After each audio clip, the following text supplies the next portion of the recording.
Bonjour et bienvenue sur la chaîne du chasseur d'étoiles de midi, chaîne de réflexion et d'humour sur les 12 coups de midi. Tiens, en parlant de réflexion, j'ai trouvé que le nouveau maître de midi, Théo, ressemblait à quelqu'un.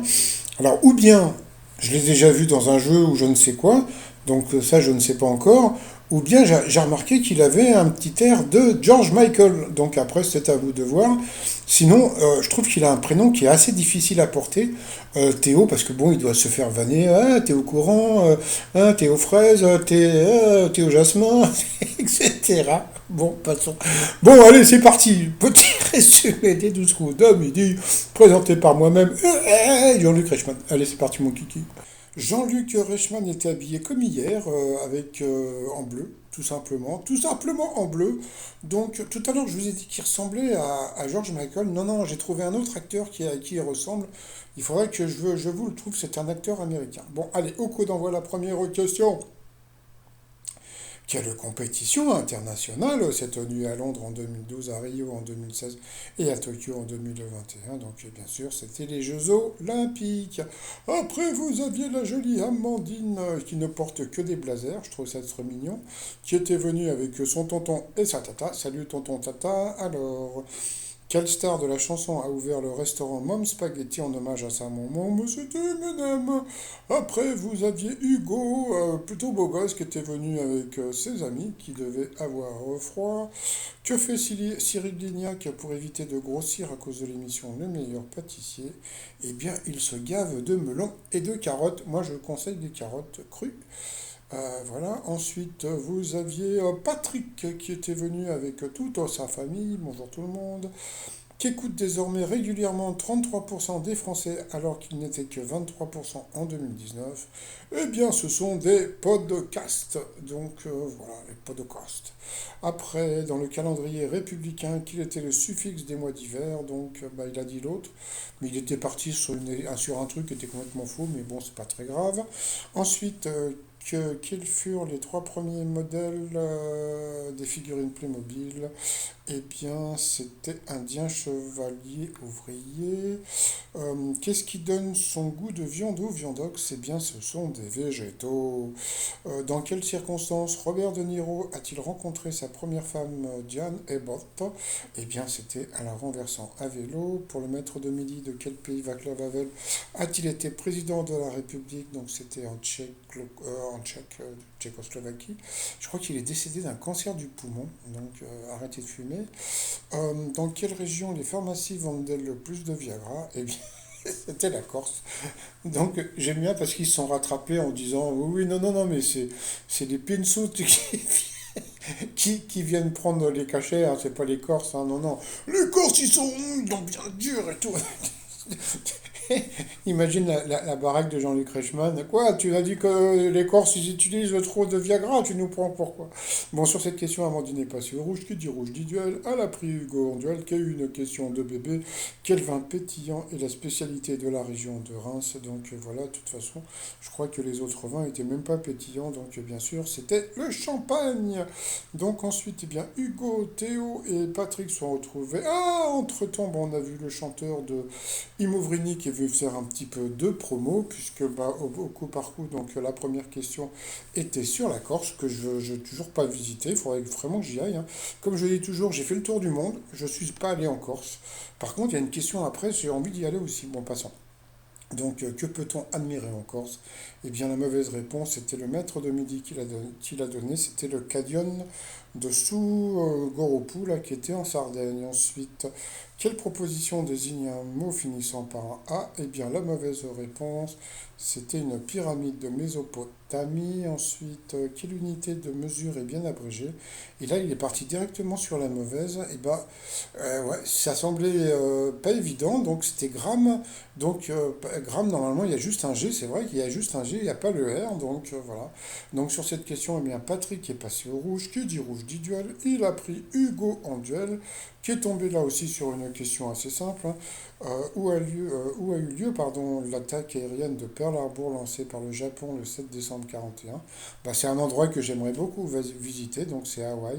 Et il paraît qu'à Pearl Harbor, il y a encore les bateaux qui ont été coulés, qui sont encore dans la baie de Pearl Harbor. Donc voilà, donc Hugo s'est retrouvé donc en coup fatal face à Théo.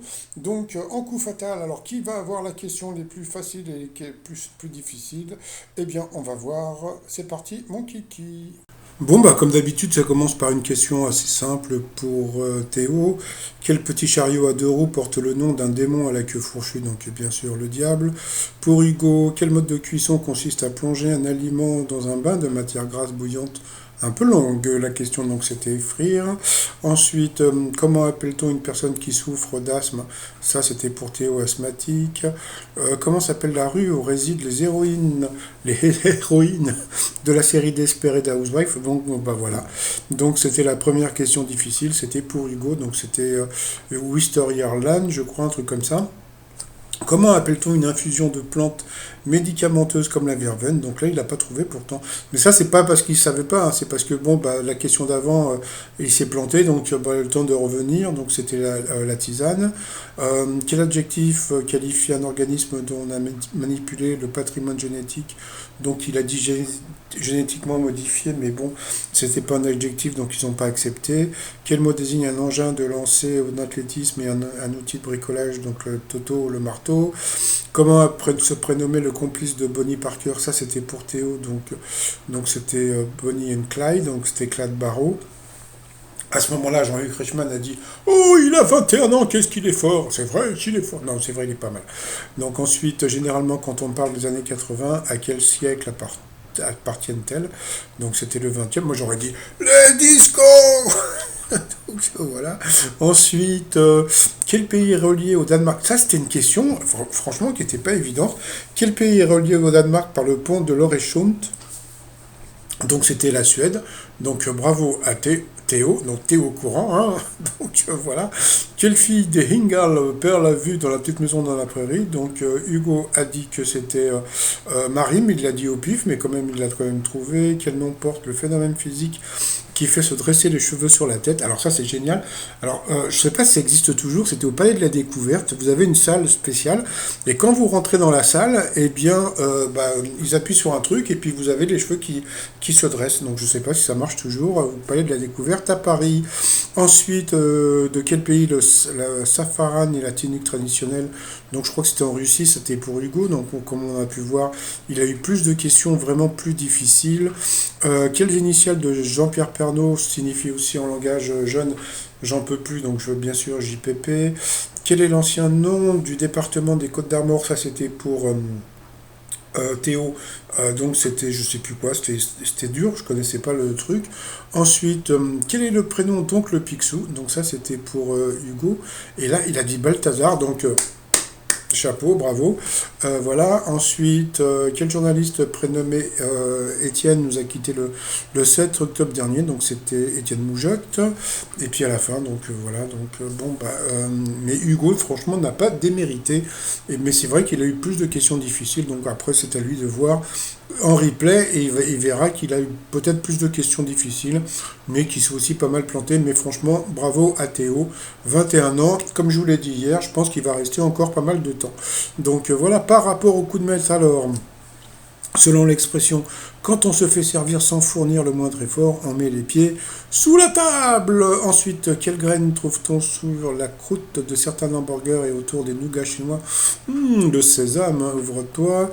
Selon un titre de Lio, pourquoi les brunes ne comptent-elles pas pour des prunes? Ensuite, quel animateur salue? Alors ça, le pauvre, genre 21 ans. Quel animateur salué par chers amis, bonsoir, bonjour, et conclué par à demain, si vous le voulez bien. Donc c'était Lucien Jeunesse. Donc là, pour lui, c'était Lucien Vieillesse, parce que franchement, le pauvre, bah, franchement, en plus, Lucien Jeunesse, c'est voilà quoi. Donc bon, c'est pas évident. Et puis à la fin, donc, qui sont les Beatles, les nouveaux héros lancés par Marvel en 2020? Eh bien, c'était des infirmiers, donc il l'a trouvé. trouvé. Donc bravo à lui, il a quand même gagné 1 000 euros, ça lui fait 500 euros dans la poche. Entre-temps, Jean-Luc Reichmann n'a pas pu s'empêcher de bouffer, alors je pense qu'il a bouffé des bonbons, des gâteaux, etc. Et encore, il a parlé la bouche pleine, donc voilà. Je pense que c'est le plus gros défaut de Jean-Luc Reichmann, c'est ça. C'est de parler en mangeant, ça je supporte pas. Ça c'est le seul moment où j'ai envie de lui balancer une tarte à la crème dans la tronche. Ça je ne supporte pas les gens qui parlent en mangeant. C'est pour ça que l'émission C'est à vous, là, d'Anne-Elisabeth Lemoine, je la regarde pas parce que souvent ils sont en train de bouffer et de répondre à des questions, et il y en a beaucoup qui parlent en mangeant, et c'est comme je suis misophone, donc bah voilà, tant pis pour eux. Sinon par rapport à l'étoile mystérieuse, alors j'ai pas cherché, par contre, bon ben, il y a un nouveau truc, alors regardez tout en haut là, alors bon je sais pas si c'est un avion, mais comme je vous ai dit hier dans une de mes vidéos, franchement, pourquoi ils veulent pas dévoiler ces deux trucs en haut? Je pense qu'ils ont peur de cet indice. Hein, donc voilà. Donc alors là, donc on peut voir un panier en osier. Donc ça fait très déjeuner sur l'herbe, pique-nique, etc., etc. J'ai pas fait de recherche par rapport à ça. Moi, on m'a envoyé un message en me disant que ça pouvait être Scheim. Donc je me dis bah pourquoi pas, puisqu'il donc comme c'est la Bavière, il paraît que son mec il est allemand. Elle a un album qui s'appelle Dans les airs. Qu'est-ce qu'il y a d'autre encore? Bah la pomme, parce que sa maman est normande, même si son papa est martiniquais. Et puis elle fait des trucs pour la famine en Afrique. Par rapport à la statue. Et puis alors, le truc de pique-nique, bah, j'ai pas regardé, franchement j'ai pas regardé, parce que je fais ma vidéo en direct là, donc voilà. Donc bon, on verra si c'est ça ou c'est pas ça. Sinon, bah, t-shirt du jour, donc bah, vous avez Nefertiti et Gros Minet, qu'est-ce qu'il est drôle. Et puis le t-shirt tout en camion, tout ça dans la rubrique jeu de mots du site trotsmignon.com. Et sinon, bah voilà, 5500 euros à 21 ans, c'est sympa pour lui, donc bah c'est très bien.